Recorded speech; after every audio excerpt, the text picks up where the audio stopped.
This is Cruise Radio. I cruise a lot, and I always sail with travel insurance. You should, too. Get a free quote today at tripinsurance.com. Broadcasting from the tripinsurance.com studios in Jacksonville, Florida. This is Cruise Radio. Hey, how's it going? My name is Doug Parker. Thank you so much for checking out this episode of Cruise Radio, a review of the brand new Celebrity Ascent out of Port Everglades. Sheldon just returned from it literally like a day ago or so, and he's here to share all the details about Celebrity Cruises' new ship. But first, staff writer Richard Sims is back with cruise news. Hey, Richard. Hey, Doug. Tragic news out of Florida. Yeah, this one is rough. It seems a 16-year-old boy fell from a balcony on board Allure of the Seas as the Royal Caribbean ship was sailing from Port Canaveral to the Bahamas on a 3-night voyage. It happened on Saturday.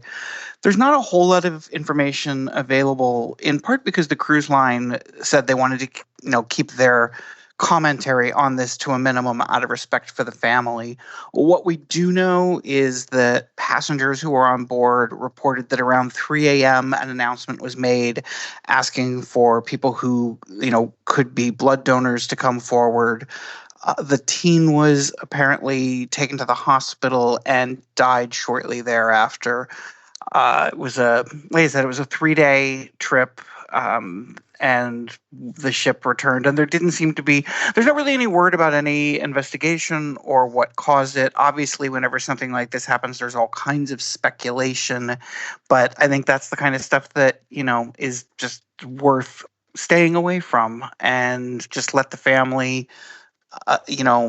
deal with their loss and their travel companions. And, obviously, we send our thoughts their way, but I think the less said, the better in some cases. Kind of feels weird jumping from that story to this story, but the world's largest ship in the history of cruise ships was recently delivered to Royal Caribbean. I've talked a lot in the past about the fact that Royal Caribbean gets a whole lot of press coverage every time they roll out a new ship that, because it's an inch or two longer than the previous vessel, is proclaimed to be the world's largest. But in this case, it's not just a little bigger, it's a lot bigger. And this is the Icon of the Seas, which is probably the best word to describe it is humongous.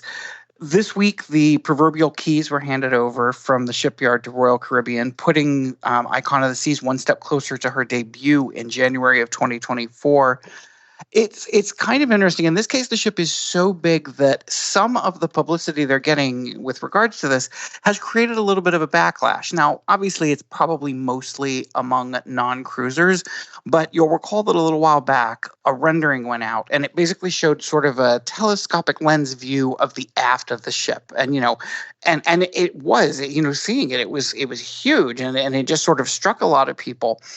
And it actually, between that and the fact that, it was revealed that it holds up to 7,600 passengers at full capacity, not to mention another like 2,600 crew members, that caused some people to freak out. A psychiatrist actually told the Huffington Post that the rendering of the ship probably triggered people because they wound up imagining bad things happening and being unable to escape, being on a ship with 7,600 people, not including crew, and something going on. But of course, the real test, especially for those of us, who love cruising, will come when the ship welcomes guests and we find out how well she handles those crowds. Because it's one thing, we've been on ships that are, 6,000, 6,500. 7,600 people is a lot of people at full capacity. And so this is a ship that's been designed with multi-generational family vacations in mind. But it will be interesting to see what the reports are as it starts sailing as far as how it handles those crowds, especially on, we always say, well, how does a ship handle on a sea day? How does it find ways to spread out all of those people? I can't wait to hear about it. Yeah, it makes me wonder, what is the barometer for, where do we stop, I have thought that as well. I mean, I will admit, I don't mind a big ship. I like big ships. But sure. I admit, I looked at this and I said, that is a lot of people. 7,600 people is, that is, we always talk about ships being small cities. That's not even a small town anymore. That's like a fairly large town. I would like to think that this is probably the extreme. Now, I do believe that somewhere, someone out there, whether it's a ship meant for the U.S. market or another market, someone is going to breach the 10,000 mark. Someone is going to make a ship that carries 10,000 people. Well, I don't want to be on it. That's interesting. Yeah, for sure. All right. Well, speaking of new ships, Norwegian Cruise Line, they actually just christened theirs. Yeah, this is the Viva. And, you know, it's actually been sailing since August. And this happens sometimes in these days. I don't remember it happening years ago, but certainly much more recently, where a ship sails for a while and then they eventually get around to having a christening. And that's been the case here. The ship's been sailing since August, but they had their official christening in Miami this last week. You can actually watch the whole ceremony. It's on the company's YouTube channel. And I did watch, and I have to say it felt a little low key. I've been to a few of these things over the years, and they're all basically the same. But the speeches at this one seem to go on for a really long time. Anyway, the ship is now on its first voyage out of Miami, which is not its maiden voyage because, like I said, it's been sailing since August. But when it gets back from this sailing, it'll head to Puerto Rico, and it will begin home porting in Puerto Rico on December 15th, and it'll spend the next little while there. Yeah, it's been interesting to watch I don't know if you remember this, Richard, like when your first, I can't remember when your first like christening was, but do you remember when they used to be, now I'm talking christening ceremonies here, not like handover stuff, but you made me think of this. They used to be really long and drawn out, and nowadays they're like, you're in and out in like less than 45 minutes. Right. Like, I remember, for example, the Sunrise. Sunrise had a really fun one. It was pretty quick.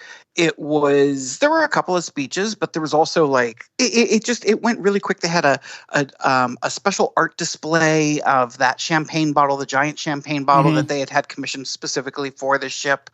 And the whole thing, as you would expect from Carnival, felt kind of fun.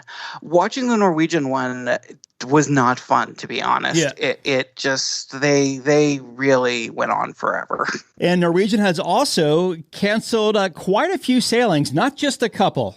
Yeah, that's for sure. A whole lot of guests were impacted by this one. And we're talking thousands of would-be passengers because Norwegian canceled all sailings of the Norwegian Sun that were supposed to set sail between March 28th and November 3rd of 2025. They did this for what they're calling a fleet redeployment. And this actually comes on the heels of them also canceling about 8 sailings of the Norwegian Escape, which were set to sail between January and March of 2025. In both cases, guests who had already been booked were offered a full refund, of course, and they were also being given a 10% future cruise credit. Now, when I first heard that, I was like, 10%, that doesn't really sound like much. It sounds like kind of on the low side where a future cruise credit goes. But I assume the logic here is that the guests, it's not like they're canceling at the last minute. It's not like, this is even 6 months away. They have a lot of time to rebook, given that these sailings were all in 2025. They're being canceled. But I guess that's one of the drawbacks. They like to encourage you to book as early as possible because it gives them a good idea of what their booking curve is, but it also gives them that bank of deposit money that is sitting in their account instead of yours. I've done it. I'm in the process right now of booking a cruise to Alaska for 2025, but you do have that fear when you book that far ahead. What if something goes wrong? What if they decide to change it between now and then? And depending on the type of cruise you're booking, that can be a real pain in the butt if you have to, completely rebook everything involved with it. So it's kind of one of the pros and cons of booking in advance. And NCL isn't the only one canceling. I don't like having to say I told you so, but who am I kidding? As Cruise Radio's resident skeptic, I love saying I told you so. And at least a year ago, I called Balderdash on this whole Life at Sea 3-year cruise. It just didn't smell right from the beginning. And I've been saying it ever since. And sure enough, the company finally acknowledged that they didn't have a ship and that the sailing was canceled. Unfortunately, this left some people stranded in more ways than one. Not only were there people who'd gone to Istanbul to board the ship when it was supposed to set sail. But a lot of them sold their homes and their belongings, and it could take months for them to get their money back. And that's assuming they do get their money back. I won't be a bit surprised if they don't see a penny of that money back.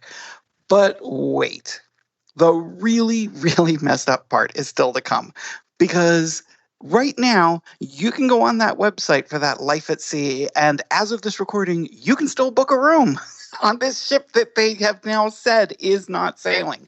The site is functional. It's still, I went today and if I had $87,000, I could have put a deposit down on a room on a non-existent ship. But wait, there's still more. It gets even more messed up, because Kendra Holmes, who only resigned from Life at Sea a week ago as the CEO, is now trying to sell people on another long-term round-the-world cruise through a company called HLC Cruises, because apparently there are still people out there willing to put a down payment on the Brooklyn Bridge when the bridge has not yet been constructed. That was the thing about this from the beginning was, they showed pictures of a ship, but it was not, and they weren't really clear about this, but it was not the ship they were planning to use. And then they did enter into plans to buy an AIDA ship, but those fell through because another line purchased it. And they really, over the last month or so, as this was really, kind of falling apart in front of our eyes, not just behind the scenes, but everybody could see that it was falling apart. They really kind of continued to be just a disorganized, disreputable mess. So I feel terrible for all the people who had booked on this and were planning on spending the next 3 years and sold their houses, because, they are literally stranded now. And it'll be interesting to see what the company ends up doing as far as refunds. And they've offered to help fly these people home and give them stipends for a hotel room until December 1st so that they can make arrangements to go back home. But I have a feeling this story is not yet over. Yeah, it makes me wonder too about, there's another company out there that's been touting something for almost 10 years called Storylines, and now they deferred the ship until 2026, but they're doing another marketing campaign trying to do you can now sublet your room, but I'm like, you could sublet a room that's not even built or won't be built for 2 years, and who knows if it will be built.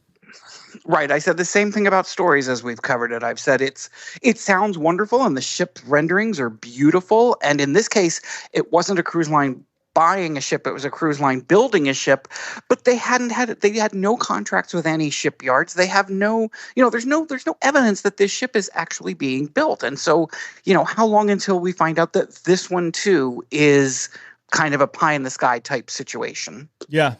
Well, if you have a few million or several $1 million, you can buy a former cruise line executive's mansion. 16 million to be exact. So this is the home of Frank Del Rio, who until recently was the CEO of Norwegian. And he bought this house for about 2.5 million. It was a little unclear in the reporting, but I believe that he is now selling it fully furnished. And he has spent a lot on furnishings and artwork. There's if you want to pay extra, the artwork is not included, but there's about $1 million worth of artwork that you could also throw in. He actually said to I believe it's the Orlando Weekly or some paper in Orlando, he was doing an interview with, and he said that the reason he was selling is he wanted to have more time to go on cruises, because apparently when you're the head of a cruise line, you don't get a lot of time to actually go on cruises, or at least, that's the line he's selling. Mm-hmm. But more importantly, like I said, $16 million, which tells you just how much money this man made. All right, staff writer Richard Sims, as always, thank you. And we'll try to get, we might try to get you next week. I'll be out of sailing, but if the winds blow in our favor, we'll talk next week. Let's see how Starlink does for us. Yep, thanks, bud. Have a question or a comment for the show? Yeah! Send an email or voice memo to Doug@cruiseradio.net. A big question we get at Cruise Radio is, how do I know if I need trip insurance? Simple answer. If you're getting on a plane, taking a road trip, or getting on a cruise ship, you need to have travel insurance. Hey, it's Doug Parker from my friends at tripinsurance.com. Not only does tripinsurance.com protect your vacation investment, but it also gives you peace of mind in case anything were to go wrong on your trip. How do they do it? They offer 3 different types of trip insurance policies. Good, better, and best. One policy for every vacation budget. But it doesn't just stop there. They're up to 40% lower when you shop around on other comparison sites. Plus, tripinsurance.com offers 24-hour customer support before, during, and after your trip, online claims assistance, and travel alerts to let you know what's going on at your destination. But find out for yourself. Check out tripinsurance.com. The world is constantly changing. Your place for news is still the same. Online and on demand at cruiseradio.net. Sheldon is fresh off the boat. He was on the very first, the official inaugural sailing of Celebrity Ascent. It was a cruise down to Cozumel and back from Port Everglades, and he joins us on the line. How you doing, my friend? Doing well, Doug. Thanks for having me on the show again. Was this your first time ever doing like the very first cruise of a ship? This was the first time doing a inaugural sailing, and there's nothing like that new ship smell. So you had to make your way down to South Florida to Port Everglades. Any pre-cruise time before the sailing? Yes, we flew down a couple days before, worked remote from the Hard Rock Hollywood, and had dinner down in the Las Olas in downtown Fort Lauderdale. If you've never explored that area, they have a lot of great restaurants and night scene there. So definitely check it out if you're not interested in doing a beach day. Yeah, it's a really cool area over there. So you make your way to the Port Everglades cruise terminal, the new one for Celebrity. How was embarkation? Embarkation was really easy. We were in the retreat, so they had a special drop-off unloading area, and it was in the new terminal. I don't recall which terminal number it was, but it was the new terminal. And because we were in the retreat, we got expedited through security and check-in, and were able to relax in the lounge with snacks and beverages before they let us on board. Now, when you get on board with the retreat, like, so for instance, when you're on NCL and you're staying in the Haven, which I know is a little bit different, but do they take you through a separate entrance on the ship, like a special elevator and all that? Or is it you just walk on the ship and walk into the atrium like everyone else? Yes, you do walk right onto the atrium like everyone else. The only difference between retreat and non-retreat is just being able to get on the ship first. But otherwise, it's pretty much the same path. Gotcha. No private elevators for the retreat. Now, I remember you sailed Apex, and this ship's a little bit different, has some minor tweaks from Apex to Ascent. Did you notice anything right off the bat when you boarded the ship that you're like, oh, this is a little bit different? Yes, and right when we board, you board right off the Grand Plaza, which is Celebrity Edge Series version of the atrium, and that is where they really optimize that space with the new Daniel Boulud restaurant called La Voyage, the Martini Bar, which is now the center focus of that space, and a few other enhancements and new bars and restaurants throughout the ship.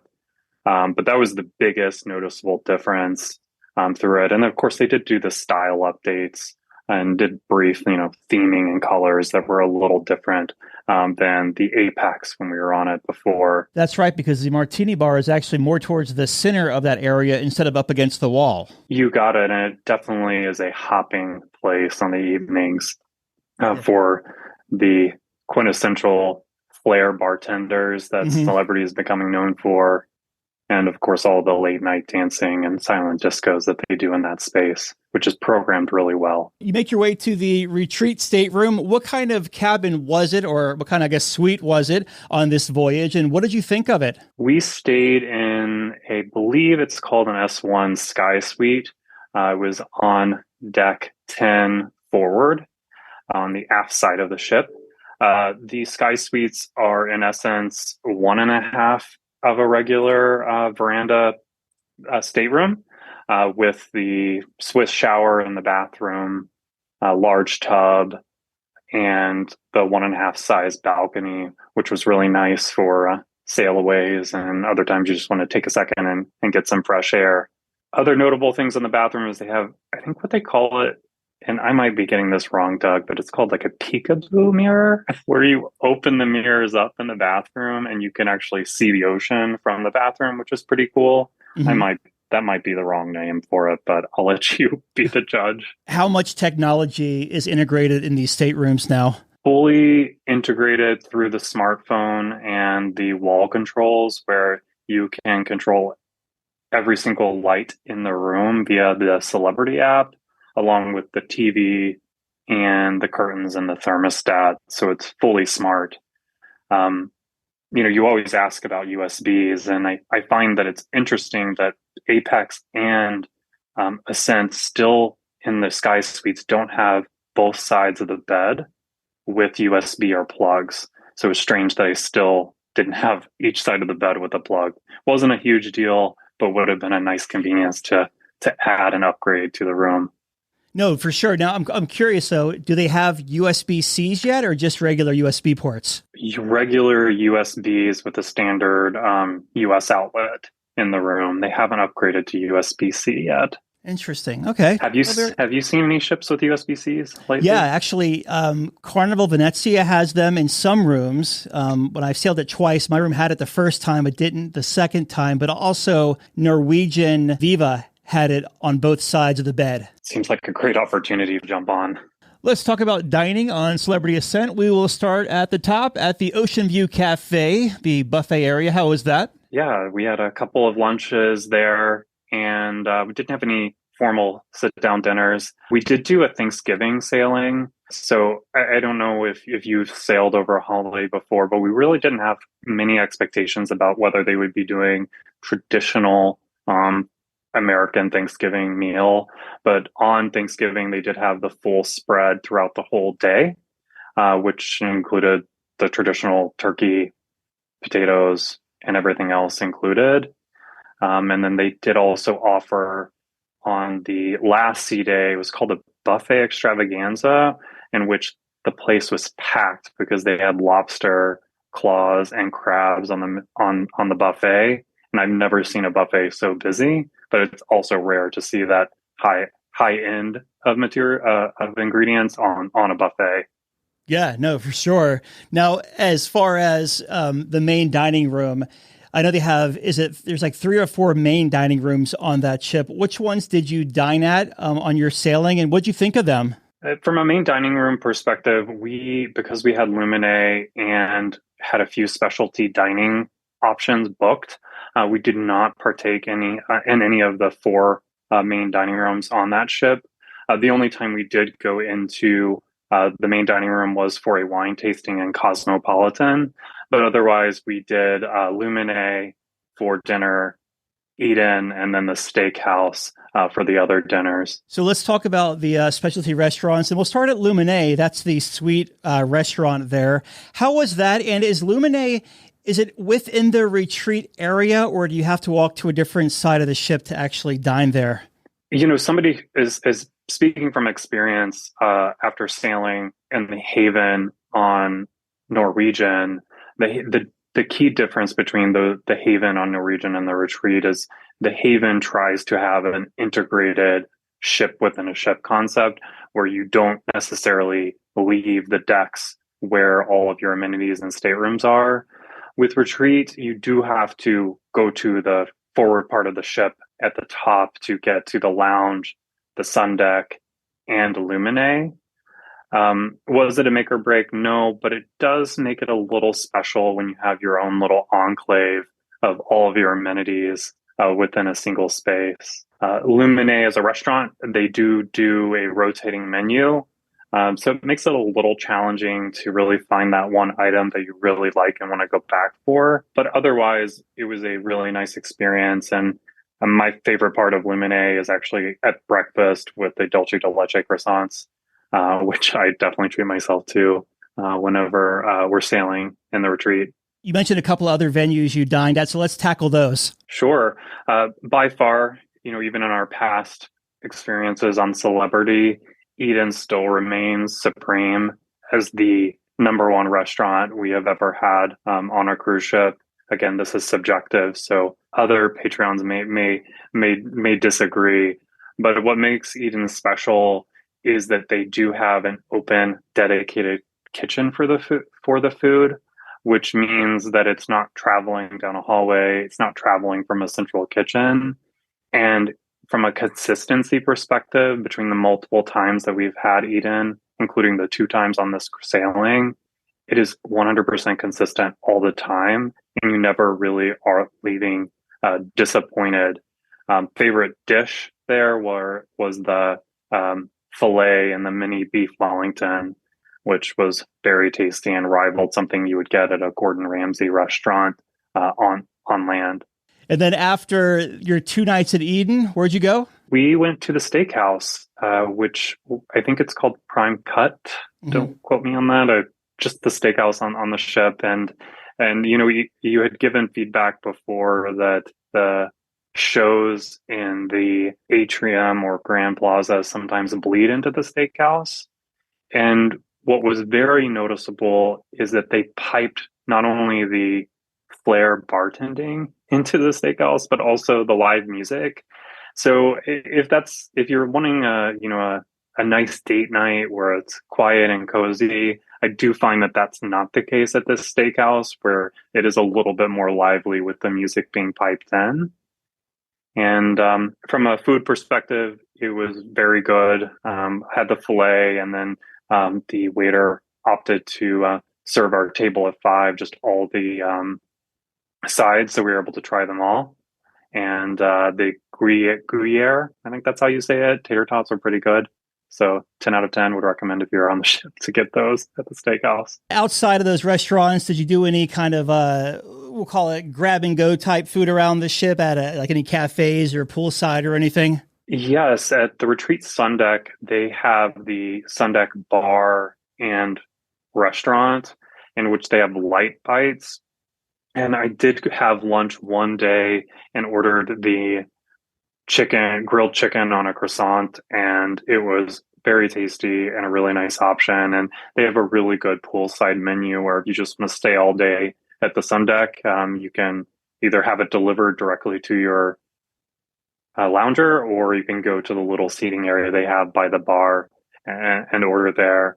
Otherwise, didn't grab too much because it seems like they're always feeding you on these ships, whether it's in the lounge or snacks, and you never really are hungry on a Celebrity cruise ship. How do they divide the retreat area from the regular pool area? Like, is it patrolled, or are there access points? To get into the retreat from the elevator banks, you have to have your key card to actually access the door to get in through the stairs or the elevator banks area. And then there is a portion of the retreat that is shared with the upper level of what they call the resort deck. And there's a glass door that you just swipe your badge and then can come in. Is it patrolled? I don't know. It might be. But otherwise, I mean, from a sea day perspective and crowding, I mean, yes, the retreat was full, but it wasn't that hard to find a spot to relax either in the shade or in the sun or even get in the pool or the hot tubs. I know this was a very short cruise, but how was the entertainment for the 4-nighter? We, of course, partook in the Grand Plaza entertainment, which were, the house bands and house singers. And what they had claimed on the ship was a brand new world premiere of their new signature show, and it's, I believe, on the Ascent, called Awaken. And what that was essentially a really nice interpretation, a visual and physical interpretation of modern songs from like The Weeknd and Harry Styles. Again, we've only cruised the Other Edge class, which was Apex, which had the Tree of Life. And from my perspective, the Tree of Life is much more visually striking and appealing. But otherwise, the LED screen that they use behind the stage is definitely been upgraded from a quality perspective. And if I assume if it were a longer cruise, they would offer movies, and that would be a pretty sick place to watch, some movies in the high def massive screen that they have. Yeah, certainly. On the ship. Outside of the theater, do you hit up any comedy clubs or late night discos or anything? Yes, we did the silent disco the last night, and then something that the cruise director was promoting was a outdoor resort deck party. in which they set up a DJ and threw some lights in the pool and, had some outdoor dancing, similar to how I think they do that on Spice H2O on some of the older Norwegian ships. And I've seen pictures that look very similar to the Virgin Voyages deck parties that they have. So I think they're learning to program that space because it's pretty cool. There's nothing better to have the ship rocking a little bit, the wind blowing, and you're dancing to your favorite musics.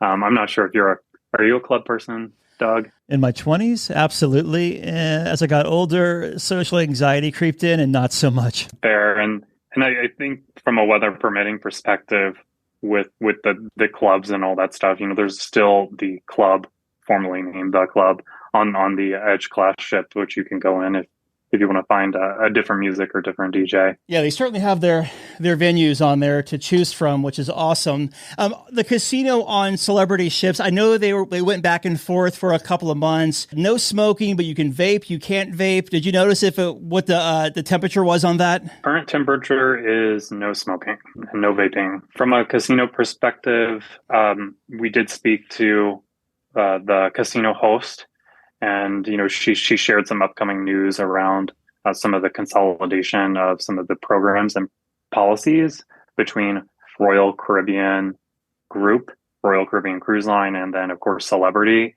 And she said that you should probably anticipate from a casino playing perspective and in the Celebrity casinos that the programs are going to start becoming more similar, which if you do play on both lines, that's pretty advantageous, so that your worth is the same on both, where you might be able to do offers from both lines based on casino play, which is a huge perk. Sea days, you had 2 sea days on this sailing. How were they as far as crowds and congestion? Doug, they probably were about the same as with any ship, where the peak locations, which were the ones under the loungers under the umbrellas, or the loungers next to the pool, or with the special day beds, were first to go. But otherwise, you could pretty much always find a space when we walk through the resort deck if you wanted to find a lounger in the shade or even in the sun. Maybe not necessarily to the pool.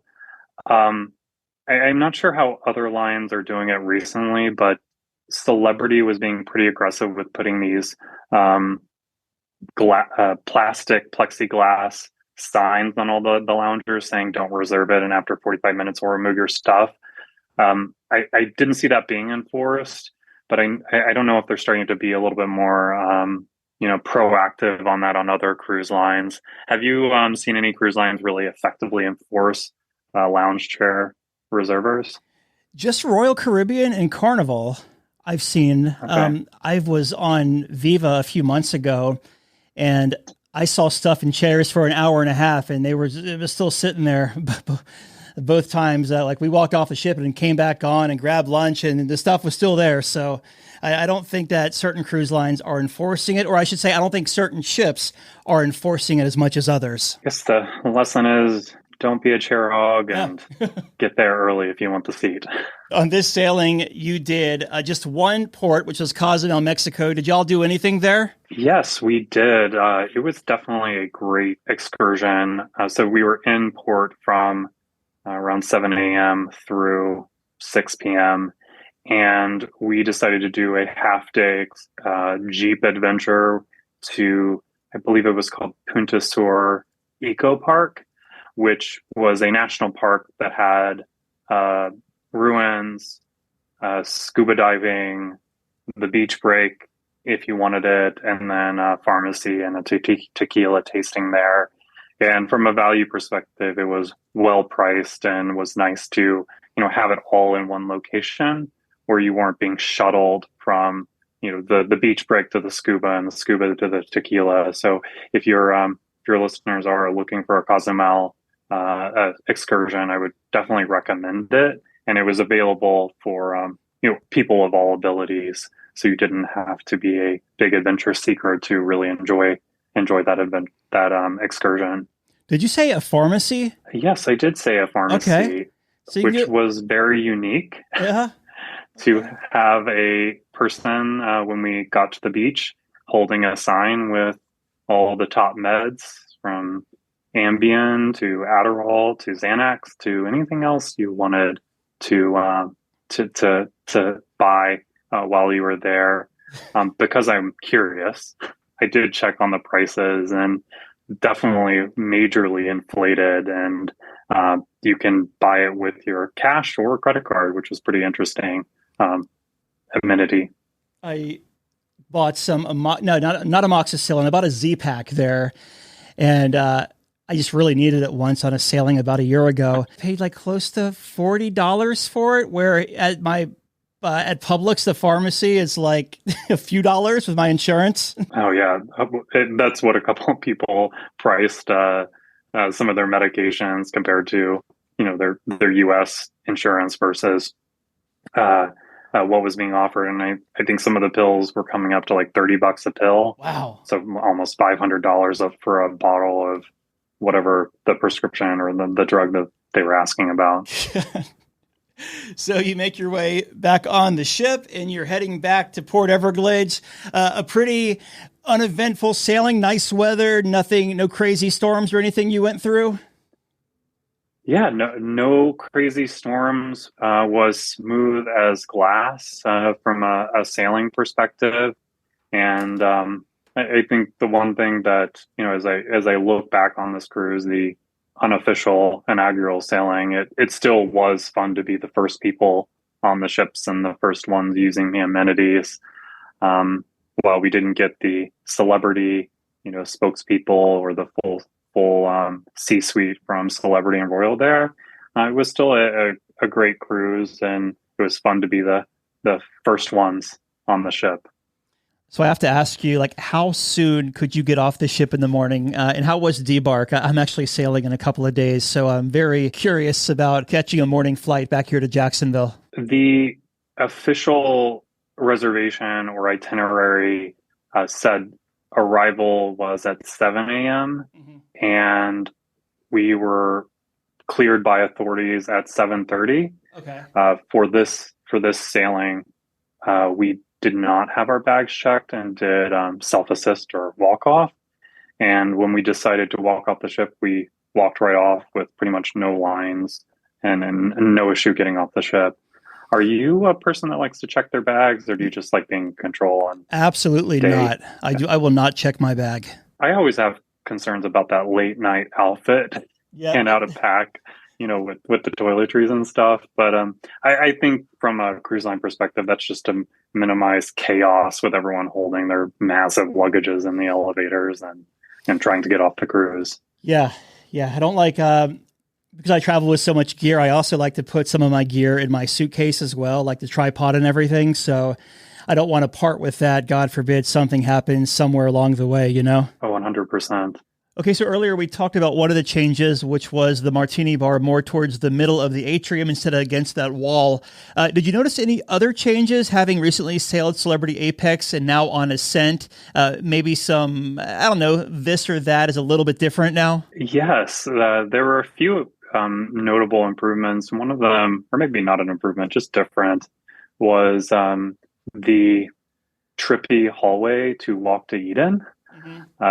Believe on Apex, it's brushed metal, and now it is glossy, mirrored, and still trippy, but that was slightly different. And always an interesting treat to walk back to Eden through that little trippy hallway. The other big one in that area was the art gallery, much more refined, much more upscale, and much more conducive to looking at the art as you're walking through. As I think about the rest of the ship, I mean, the LED screen, as I explained, was definitely upgraded from a quality perspective. And then the retreat sun deck itself, similar to the Beyond, has now 2 decks and is laid out a little bit better to be more conducive to the higher number of suites that they have on board, in which they needed a bigger retreat area, bigger Lumin restaurant, etc. I'm pretty sure I'm missing other details like theming and decor, in which some restaurants may have been themed a little different.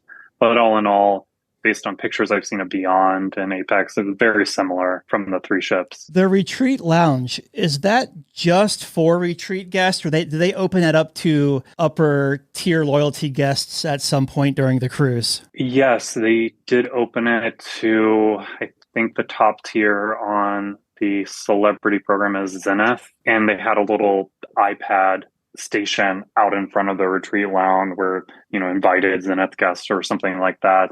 From a customer of the retreat and a customer of the retreat lounge, I didn't find that it was overly crowded or any of my service or amenities were different.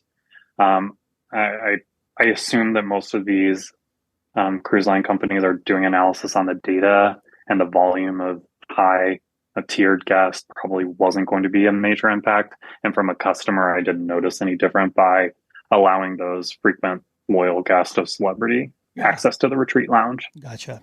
Well, you were on the very first sailing, so do you have any tips for anyone who is sailing Celebrity Ascent? Yes. The first time tip would be, if you're really interested into fine dining, to book the new Daniel Boulud Le Voyage restaurant ASAP, or as soon as possible, because that restaurant, when we walked in, only has around seating for less than 20. So it's very in high demand, and unfortunately we were not able to partake in it. And then otherwise, just have a good time, and a lot of your classic Celebrity items are there to enjoy on the ship. Looking back, what was the biggest highlight of this sailing for y'all? I think the biggest highlight was being the first person to sleep in the bed, and being, I think we were the fifth group on the ship, or fifth person on the ship, which was a pretty cool highlight for this cruise. Absolutely. Well, in closing here, your final thoughts of Celebrity Ascent. Having been on Apex in short order right before getting on the Ascent, they really have perfected the Edge class, and I'm really anticipating what changes will happen to the ship and the cruise line and the brands after the new Celebrity Excel ship, and where the cruise line takes its ships next. Absolutely. I've been talking with Sheldon about his inaugural sailing on the brand new Celebrity Ascent.